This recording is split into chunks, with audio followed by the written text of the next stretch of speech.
জেলায় জেলায় তৃণমূলের ফ্যাক্ট ফাইন্ডিং টিম এবার ভোট পরবর্তী অশান্তির তথ্য অনুসন্ধান করার জন্যই তৃণমূল কংগ্রেসের এই ফ্যাক্ট ফাইন্ডিং টিম জেলায় জেলায় তৃণমূলের প্রতিনিধিরা যাবেন এবং তারা এই ভোট পরবর্তী অশান্তির তথ্য অনুসন্ধান করবেন।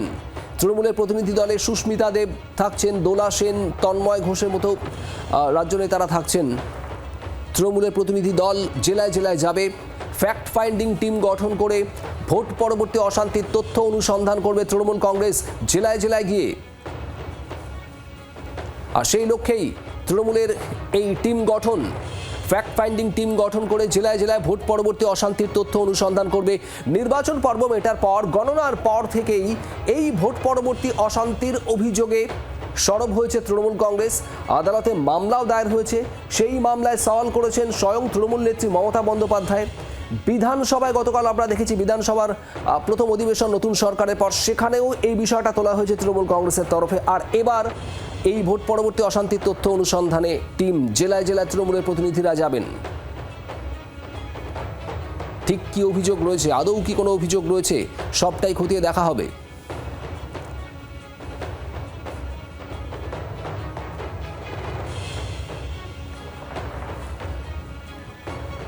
আমাদের তিন প্রতিনিধি রয়েছেন আমাদের সঙ্গে। প্রবীর চক্রবর্তী যেমন রয়েছেন, অন্যদিকে হুগলি থেকে দিব্যেন্দু, আরামবাগ থেকে দিব্যেন্দু সরকার রয়েছেন, আর প্রসেনজিৎ সর্দার রয়েছেন দক্ষিণ 24 পরগনা থেকে। আমি একটু প্রবীরের কাছেই সবার আগে জানতে যাব। প্রবীর, ভোট পরবর্তী সন্ত্রাস অশান্তি এটা নিয়ে সরব হয়েছে তৃণমূল কংগ্রেস, আমরা দেখেছি ফল বেরোনোর পরই। এবার সেই লক্ষ্যেই ফ্যাক্ট ফাইন্ডিং টিম। 6 তারিখ যে বৈঠক করেছিলেন তৃণমূল নেত্রী মমতা বন্দ্যোপাধ্যায়, সেখানেই তিনি পোস্ট পোল ভায়োলেন্সের অভিযোগ করেছিলেন এবং বলেছিলেন ফ্যাক্ট ফাইন্ডিং টিম তৈরি করে দেওয়া হবে। সেই 3টে ফ্যাক্ট ফাইন্ডিং টিম তৈরি হচ্ছে, যারা আজকে যাচ্ছেন। 3টে ফ্যাক্ট ফাইন্ডিং টিমে সাংসদ রয়েছেন, বিধায়ক রয়েছেন, কয়েকজন স্পোক্স পার্সন রয়েছেন। তাদেরকে নিয়ে 3টে ফ্যাক্ট ফাইন্ডিং টিম তৈরি করে দেওয়া হয়েছে। তারা আজকে যাবেন 3টে জেলায়, মূলত দক্ষিণ 24 পরগনায় যাবেন, পূর্ব মেদিনীপুরে যাবেন এবং হুগলিতে যাবেন। এই 3টে জেলায় যাবেন। যে সমস্ত জেলাতে সবচেয়ে বেশি তৃণমূল কংগ্রেস কর্মী সমর্থকরা আক্রান্ত হয়েছে বলে অভিযোগ করছেন তৃণমূল নেত্রী মমতা বন্দ্যোপাধ্যায়, সেই সমস্ত জেলায়, সেই সমস্ত এরিয়াতেই প্রথম যাবেন।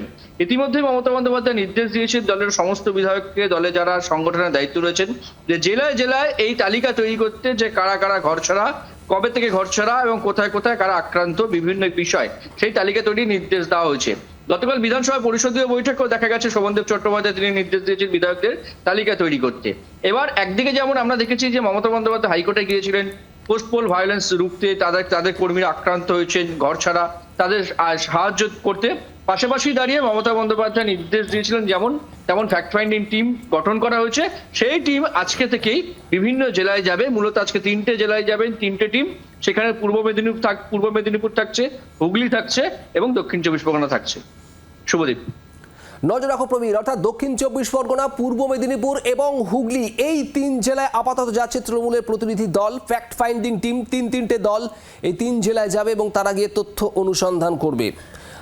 হুগলি আরামবাগ থেকে আমাদের প্রতিনিধি দিব্যেন্দু সরকার রয়েছে। দিব্যেন্দু, তৃণমূলের ফ্যাক্ট ফাইন্ডিং টিম যাচ্ছে, কোথায় কোথায় যাবে, কোথায় অভিযোগ খতিয়ে দেখা হবে, কোনো তথ্য পাওয়া যাচ্ছে এখনো পর্যন্ত? দেখো যেটা আমরা জানতে পেরেছি যে আজ সকাল 10টায় ওনারা কলকাতা থেকে ছাড়বেন এবং আশা করা যায় আরামবাগ তারা 12:30 থেকে 1টার মধ্যে এখানে পৌঁছাবেন। তো আমরা যেটা জানতে পেরেছি যে আরামবাগ, কানাকুল, এবং গোঘাট, অর্থাৎ যেখানে যেখানে কিছু কিছু ভোট পরবর্তী হিংসা হয়েছে সেই সব এলাকায় ওনারা যাচ্ছেন। এই প্রতিনিধি, অর্থাৎ হুগলিতে প্রতিনিধি দলে আছেন সামানুল ইসলাম, প্রতিমা মণ্ডল, বীরবাহা হাঁসদা, শীর্ষন্য বন্দ্যোপাধ্যায়, সুমন ভট্টাচার্য এবং সৈয়দ তানভীর নাসির। এই কজন ওনারা আসবেন এবং ভোট পরবর্তী পর্যায়ে অর্থাৎ আরামবাগের আরান্ডি এলাকায় ওনারা আসবেন বলে জানা যাচ্ছে। আরান্ডিতে ভোট পরবর্তী হিংসা হয়েছে, কিছু ঘর ভাঙচুর হয়েছে, দলীয় পার্টি অফিস ভাঙচুর হয়েছে। আরামবাগের মায়াপুর এলাকায় দলীয় পার্টি অফিস ভাঙচুর হয়েছে। এমনকি সবচেয়ে বড় কথা, আরামবাগের যে তৃণমূল প্রার্থী মিতা বাগ, তার বাড়ি তো হয় এটা অভিযোগ, এবং তার বাড়ি ভাঙচুর হয়েছে। এবং বিভিন্ন জায়গায় কিছু কিছু পার্টি অফিস দখল করা হয়েছিল, কিন্তু সেখানে দেখা যাচ্ছে যে গোঘাটের এলাকায় বিজেপি যারা নবনির্বাচিত বিধায়ক তারা তাদের দলীয় পতাকা নামিয়ে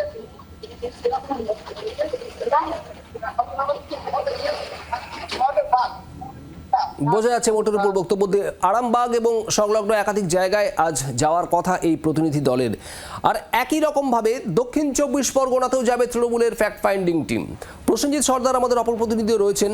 প্রসেনজিৎ, দক্ষিণ 24 পরগনায় কারা যাচ্ছেন তৃণমূলের প্রতিনিধি হিসেবে, কোথায় কোথায় যাওয়া হচ্ছে, কি খবর পাচ্ছ?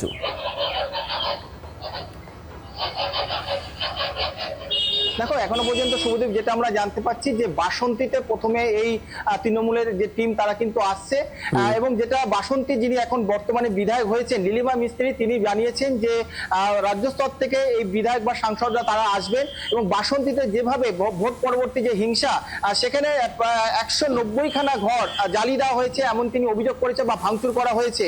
পাশাপাশি বহু কর্মী সমর্থকরা যারা তৃণমূলের সমর্থকরা আছে তারা এই মুহূর্তে ঘর ছাড়া, এবং পাশাপাশি কুলতলি, ক্যানিং পশ্চিম, এইরকম যে বিধানসভাগুলো আছে যেখানে ভোট পরবর্তী হিংসা যেখানে বেশি করে হয়েছে, সেখানে কিন্তু তারা আসছেন এবং তারা খতিয়ে দেখবেন। পাশাপাশি যে সমস্ত এলাকায় যারা বিধায়ক তারা জিতেছেন বা যারা হেরেছেন তাদের সাথে কথা বলবেন, তাদের সাথে একটা যে বিধানসভায় কতগুলো বাড়ি ভাঙচুর করা হয়েছে, কত কর্মী সমর্থকরা তারা ঘর ছাড়া, সমস্ত কিছু তথ্য তারা সংগ্রহ করবেন এবং তারপরে তারা আদালতের মাধ্যমে সেই তাদের যাতে করে যারা ঘর ছেড়েছে তাদেরকে যারা ঘরে ফিরিয়ে দেওয়া যায় সেই জায়গাটা কিন্তু তারা দেখবে বলে আমরা কিন্তু তৃণমূল সূত্রে সেটা জানতে পাচ্ছি। সব মিলিয়ে বাসন্তীতে যেভাবে ভোট পরবর্তী হিংসা হয়েছে বা ক্যানিং পশ্চিম, কুলতলি, বিভিন্ন দক্ষিণ 24 পরগনা একাধিক বিধানসভায় যেগুলো ভোট পরবর্তী হিংসা হয়েছে সেই জায়গায় সাংসদ এবং বিধায়করা তারা রাজ্য স্তর থেকে তারা আসছে এবং তারা কিন্তু খতিয়ে দেখবেন। বিভিন্ন প্রতিনিধি যারা এখানে আছে এই সমস্ত বিধানসভায় তাদের সাথে কথা বলে শুরুতেই আমরা জানতে পারছি।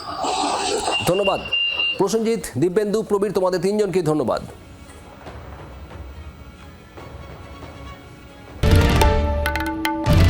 বাংলার আওয়াজ, বাঙালির আবেগ, জি 24 ঘন্টা।